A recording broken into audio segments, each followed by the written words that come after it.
Oui, j'avais 15 ans, des hommes sont introduits chez nous. Ils vont nous ligoter et nous bâillonner, hein. Et là, j'ai entendu le silence, en fait. Je savais que j'étais seule dans la chambre. En fait, moi, j'ai eu un second crime dans ce crime-là, en fait, j'ai subi un viol. Il s'est passé après une vingtaine d'années où j'ai enterré tant bien que mal mon passé. J'avais besoin de faire souffrir comme moi j'avais souffert, en fait. Et je me suis moi-même autorisée à me libérer. Et moi, c'était une première étape de libérer ma parole. Pardonner, ça a été vous rendre votre propre liberté, en fait. Tout à fait. Je dis, j'ai fait le chemin du pardon. C'est pas un cadeau que j'ai fait, c'est un cadeau que je fais à moi-même. Alors là, il s'est passé quand même, on va dire, à peu près une vingtaine d'années. Alors moi, ce qui m'a aidé aussi dans ma reconstruction, parce que voilà, ce qui m'a aidé, c'est que moi, voilà, j'ai toujours eu une stabilité familiale aussi. Voilà, j'ai une famille très soudée. Et puis après, j'ai beaucoup rempli ma vie, en fait. Moi, j'étais un peu hyperactive, en fait. Donc, je faisais tout pour pas penser aussi à ce qui m'était arrivé. Et moi, ça se manifestait surtout par... c'est la nuit, en fait, où j'avais des angoisses. Je faisais des crises d'angoisse, des cauchemars, etc. Et puis, mes cauchemars, c'était jamais le viol, moi. C'était des cauchemars de course-poursuite où on essayait de me tuer. En fait, c'est toujours lié à la mort, en fait. Et après toutes ces années-là, ce qui m'a aidée aussi dans ma reconstruction et pourquoi j'ai pas parlé plus tôt, parce que comme j'ai bien rempli ma vie, on va dire, et puis après c'est vrai que voilà, je me suis mariée, j'ai eu 3 enfants, et puis ça m'a apporté vraiment une stabilité, on va dire quand même familiale, émotionnelle. Ça a donné un sens à ma vie aussi. Et puis je me suis dit, mais moi-même, je peux donner la vie par l'endroit même où j'ai souffert, en fait. Je me suis dit, mais je suis capable de ce miracle, en fait. Et après, voilà, il s'est passé quand même une dizaine d'années où je me suis occupée de mes enfants, ils étaient petits. Et puis c'était ma vie, c'était une routine, hein, c'était métro, boulot, dodo. J'avais vraiment besoin d'une routine un peu. J'étais un peu, mon cerveau était un peu en mode anesthésie en fait. Je me suis dit, là, je range dans un coin de mon placard et je ne veux pas rouvrir ce passé. Et entre-temps, je fais autre chose pour m'occuper et pour construire quelque chose en fait. Donc la chance que j'ai eue, c'est que j'ai pu construire aussi une vie. J'ai une vie professionnelle, une vie familiale, une vie relationnelle. Et il s'avère qu'après, moi, j'ai eu, voilà, il s'est passé après une vingtaine d'années comme ça, où j'ai enterré tant bien que mal mon passé. Et après, j'ai une série, moi, de décès dans ma famille. En fait, en l'espace de 6 ans, j'ai perdu 5 membres de ma famille. À un moment, j'ai perdu ma jeune cousine, des suites d'une leucémie, et puis elle avait 15 ans, en fait. Donc c'est l'âge que moi-même j'avais quand j'ai subi le viol. Et ce décès il m'a vraiment beaucoup remué, en fait, parce que même chaque année, je faisais un processus de reconstruction après chaque deuil. Et là, je me suis dit, mais à 15 ans, on peut mourir. Et puis pourquoi moi, je ne suis pas morte quand j'avais 15 ans? Je me suis beaucoup questionnée. J'ai dit, mais pourquoi elle est morte et pourquoi moi, je suis en vie? Et c'est pas juste parce qu'elle n'aurait pas dû mourir. Et dans ma tête, je me dis, mais quel est le sens, en fait, de ma vie? Et puis, qu'est-ce que moi, je veux aussi dans ma vie? Donc, à l'époque, voilà, j'avais quand même la trentaine, je me suis beaucoup questionnée, en fait. Qu'est-ce que moi, je veux dans ma vie? Et puis, en fait, j'avais tout pour être heureuse parce que j'avais une vie parfaite, avec le masque de madame parfaite, avec une famille parfaite, avec un mari parfait, avec un boulot parfait. J'avais réussi sur tous les plans, mais quand même, dans mon fort intérieur, je me chantais une sorte de vide, en fait. Je me dis, mais pourquoi, si j'ai tout pour être parfaite, je ne me sens pas 100% heureuse, en fait. Je ne comprends pas, puisque j'ai tout.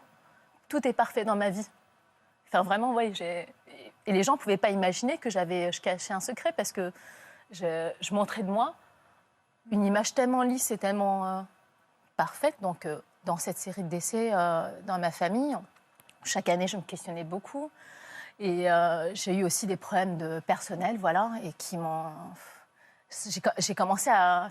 J'ai eu un temps d'introspection, j'y réfléchis beaucoup, en fait. Tandis qu'avant, je n'avais pas ce temps-là pour moi parce qu'on va dire, avec mes enfants en bas âge, etc., le travail, mon mari, tout ça, je n'avais pas de temps pour moi toute seule. Le seul temps que j'avais, c'était le soir pour dormir. Mais en fait, je faisais tout pour m'épuiser, pour dormir. En fait, le moyen que j'ai trouvé, moi, pour dormir la nuit, c'est m'épuiser, soit mentalement, soit physiquement, en fait. Je cherchais vraiment le sens de mon existence, en fait. Et je me dis, mais je ne comprends pas, en fait, pourquoi... Je me sens parfois vide et je ne devrais pas, en fait. Et là, un jour, je me suis confiée à un ami proche, en fait. Il s'avère qu'il était là, et c'est peut-être la bonne personne au bon moment, et que j'avais un ras-le-bol, en fait, de mes problèmes perso, et puis voilà, et cette série d'essais aussi qui me chamboulait. Et lui, voilà, je ne sais pas pourquoi à ce moment-là, mais c'est parce que sûrement c'était le bon moment. Je lui ai lâché le morceau parce que je lui ai dit, écoute, tu es au courant de mes histoires et tout personnelles, mais là, il faut que je dise quelque chose qui me pèse. Et là, j'en peux plus, je vais te raconter un truc. Donc là, c'était il y a 5 ans et demi. Donc j'avais 36 ans et j'avoue, c'était pas un cadeau que je lui ai fait, je lui ai balancé le morceau. Moi, je m'attendais à ce qu'il ait pitié de moi ou qu'il me dise « Oh là, ma pauvre » et tout. Et en fait, il a une réaction que je n'attendais pas. Et lui m'a dit « Anya, ce qui t'est arrivé, en effet, c'est terrible. Mais tu sais, c'est ton passé, ça ne te définit pas et tu ne vas pas rester victime toute ta vie. Et qu'aujourd'hui, le présent t'appartient et tu peux choisir de ne pas rester victime toute ta vie. » Alors, ce qu'il m'a dit sur le coup, je lui ai dit « Mais ça m'a fait un choc. » Je lui ai dit « Mais comment ça ?» Parce que c'est vrai que je me comportais un peu en victime et j'attendais en fait qu'on me plaigne. Et finalement, il a une réaction que je n'attendais pas. Et après, c'est vrai que lui, il a accepté ma parole et il m'a dit Anya, tu sais ce que tu as vécu. Aujourd'hui, libère-toi comme tu le fais aujourd'hui. Libère-toi de tout ça. Et dis-le maintenant à ton frère, dis-le à ta famille, dis-le à ceux qui te sont chers pour qu'ils te reconnaissent, qu'ils t'acceptent tel que tu es et qu'ils t'aiment pour celle que tu es aujourd'hui. Et là, je pense, ça m'a vraiment apporté, ça m'a soulagée à ce moment-là. Et je me suis dit, mais tiens, il ne remet pas en question mon histoire, il me croit et il m'encourage en fait à me libérer. C'est vrai que ce jour-là, ça m'a tellement soulagée de libérer un fardeau comme ça que j'avais gardé. Au point d'aller porter plainte ? Le dépôt de plainte, je l'ai fait après en fait. Ouais. Je l'ai fait il y a 3 ans, en plein MeToo. Et à ce moment-là, j'ai fait dans un but de reconnaissance du préjudice. Voilà. Parce que dans mon cas, il y avait prescription, parce que je dépendais de l'ancienne loi, c'était en 2017. C'était pas encore la nouvelle loi Chiappa, et moi j'avais 38 ans et 11 mois, et j'avais jusqu'au jour de mes 38 ans pour porter plainte. Mais je l'ai fait dans un but de reconnaissance du préjudice subi, pas dans un but de démarche judiciaire. Et puis à l'époque, à ce moment-là, j'avais besoin de ça dans mon étape, et j'étais déjà arrivée en fait à ce moment-là où j'avais beaucoup travaillé sur moi. J'avais besoin de ça dans mon cheminement. Voilà. Mais c'était pas... j'aurais pas pu le faire, en fait, à 15 ans. Et c'est comme à la fin d'un acte inachevé. À 15 ans, je n'avais pas pu dire à la police ce qui m'était arrivé, mais à 38 ans, j'étais capable de le faire, en fait. C'était comme pour fermer une boucle. Natacha, qu'est-ce que vous inspire l'histoire d'Anya ? Mais je trouve que c'est très important ce que vous avez, c'est très important ce que vous avez dit, mais quand vous dites, au fond, il y a un moment où je me suis plus identifiée à ce qui m'est arrivé. Et ça, je pense que c'est extrêmement libérateur, parce qu'on voit combien votre parole a été fermée, en quelque sorte. Alors, il y a ce côté finalement soulagé de ne pas être morte, puisque pour vous, il y a cette énorme menace qui est la mort. Mais du coup, ça ferme ce que vous auriez pu dire. Ça met le trauma, on va le dire, vous l'enquistez en vous. C'est toujours là. Ça vous ronge toujours. Mais sous le tapis, en fait. Voilà, c'est pour ça que je faisais ce geste. C'est exactement sous le tapis. Ce que vous faites aussi pour protéger vos parents, on l'entend. Je me protégeais, puis je les protégeais aussi. Sûrement que c'était ce scénario catastrophe que je m'imaginais, sans doute que ça ne serait pas arrivé. Mais je me dis, s'il y a une chance sur 1 million que ça arrive, je ne prends pas cette chance-là, en fait. Je ne veux pas courir ce risque. Vous avez exactement le tableau de toutes les victimes enfants de ce genre de faits, dont la première préoccupation, c'est comment je fais pour ne pas faire souffrir les autres. Ouais. Parce que il vous a dévalorisé à vos yeux. Vous l'avez dit au début de vos propos. J'ai dit, moi, j'étais plus rien, quoi. J'étais un objet, j'avais plus de valeur du tout. Donc en fait, c'est ça la préoccupation première, et on retrouve ça chez vous, évidemment. Bertrand ? Oui, je voudrais poser une question à Anya. Finalement, pour sortir du statut de victime, on sort de ce état ou de cette position de victime par... D'abord, il y a un concours de circonstances, cette rencontre avec cet ami avec qui vous avez... Mais en fait, il m'a comme autorisée, en fait, et que je me suis moi-même autorisée après à me libérer, en fait, parce que dit, mais maintenant, tu mérites, et vas-y, parle, et dis-le, en fait, comme tu fais aujourd'hui, va le dire, parce qu'on est prêt à l'entendre, en fait, et je me suis moi-même autorisée à me libérer, et moi, c'était une première étape de libérer ma parole, parce que là, je n'aurais pas pu faire tout ce chemin si je ne l'avais pas fait. Donc pardonner, ça a été vous rendre votre propre liberté, en fait. Tout à fait. En fait, moi, quand j'ai commencé à me libérer, j'ai commencé un chemin de développement personnel. Il s'avère que cet ami était passionné de développement personnel. Il m'a offert un livre sur la liberté intérieure. Et là, en fait, j'ai commencé à cheminer, parce qu'en lisant, j'ai fait un travail d'introspection.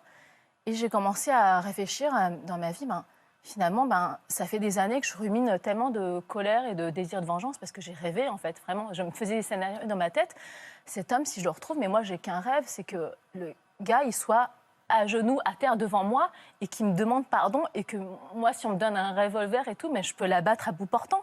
Je me suis dit ça, mais j'avais tellement de colère, je me dis, mais je suis capable de tuer un homme pour ce qu'il m'a fait, pour me rendre justice, parce que cette justice, je ne l'aurai jamais, et j'ai besoin que lui, il souffre, qu'il me demande pardon, qu'il me supplie, que je puisse l'écraser, limite à terre. Mais je me suis dit, mais ça ne peut pas effacer mon histoire, ça ne peut pas effacer mon passé. Je me suis dit, mais est-ce que le malheur d'un homme, imaginons que ça arrive, mais je ne pense pas que ça arrive, mais est-ce que le malheur d'un homme peut effacer mon histoire? Et est-ce que moi, mon bonheur ne dépend que du malheur ou de la mort de quelqu'un? Et je me suis dit, mais non, en fait, là, je lui donnerai le reste de ma vie en cadeau.